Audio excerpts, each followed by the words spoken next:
It is the most significant event in human history for Christians, yet it is explicitly denied by the world's second-largest religion. One faith claims Jesus died publicly on a Roman cross. The other claims it only appeared so, and someone else took his place. But what does the actual first-century historical record say? Today, we are putting the substitution theory to the ultimate test of history. Welcome to Kingdom Apologist.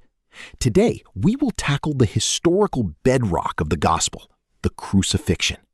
For Muslims, Surah 4:157 of the Quran suggests Jesus was not killed nor crucified. For historians, both secular and religious, the crucifixion of Jesus is one of the most certain facts of the ancient world. By the end of this video, you'll see why the substitution theory faces massive historical hurdles and why the evidence for the cross is overwhelming. When we talk about the death of Jesus, we aren't just looking at the Bible. To be objective, we must look at what non-Christian enemies and historians said. Cornelius Tacitus, arguably the greatest historian of ancient Rome, wrote in 116 AD that Christius suffered the extreme penalty during the reign of Tiberius at the hands of one of our procurators, Pontius Pilate. Note that Tacitus, a Roman who had no reason to support Christianity, calls it the extreme penalty, Roman shorthand for crucifixion. We also have Flavius Josephus, a Jewish historian, and Lucian of Samosata, a Greek satirist, who both confirm Jesus was crucified. These writers didn't believe Jesus was God, but they recorded his execution as a plain historical fact. If a substitution had occurred, why did the Roman executioners, experts in death, not notice they had the wrong man? Now, let's look at the alternative view. The Quran states in Surah 4:157, "They did not kill him, nor did they crucify him, but another was made to resemble him to them."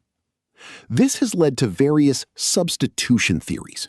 The idea that Judas Iscariot, Simon of Cyrene, or even a random bystander was miraculously transformed to look like Jesus and died in his place. However, there is a major historical problem here. The Quran was written 600 years after the event. There is no record of any substitution theory in the 1st, 2nd, or 3rd centuries among the people who were actually there. Even the earliest Islamic commentators were divided on how this resemblance happened. If God deceived the world into thinking Jesus died, he would be responsible for the start of Christianity based on a misunderstanding he created. Does that align with the nature of a truthful God? If Jesus didn't die on the cross, we have to explain the behavior of the disciples. These men went from hiding in fear to boldly proclaiming the death and resurrection of Jesus in the very city where he was executed. If a substitute had been taken, Jesus would still be alive somewhere. Why would the disciples endure torture and execution for a death they knew didn't happen? People will die for a lie they believe is true, but nobody dies for a lie they know is a lie. If Jesus had been whisked away and a substitute died, the disciples would have known. Instead, Peter, James, and Paul all went to their deaths, insisting that they saw the crucified and risen Christ. Their transformed lives are one of the strongest proofs that the crucifixion was not an illusion, but a reality they witnessed firsthand. Some suggest the swoon theory, that Jesus went to the cross but survived. But Roman crucifixion was a science of slow death. Before the cross, Jesus was flogged with a flagrum, a whip designed to tear flesh to the bone, causing massive blood loss and hypovolumic shock. On the cross, death usually came by asphyxiation. You had to push up on your nailed feet just to take a breath. When the Roman soldier pierced Jesus' side with a spear, the Bible records that blood and water flowed out.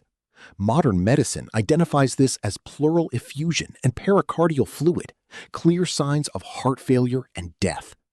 The Romans were professional killers. They didn't accidentally let people survive or take the wrong prisoner. The physical evidence points to a finished, completed execution. History and Scripture agree. The cross is a historical fact. For the Christian, it is the place where God's justice and mercy met. For the seeker, it is the most well-attested event of antiquity. If this historical breakdown was helpful, please subscribe to Kingdom Apologist and hit the bell icon. I want to hear from you. How do you reconcile the historical secular accounts with the religious claims we discussed today? Let's talk in the comments.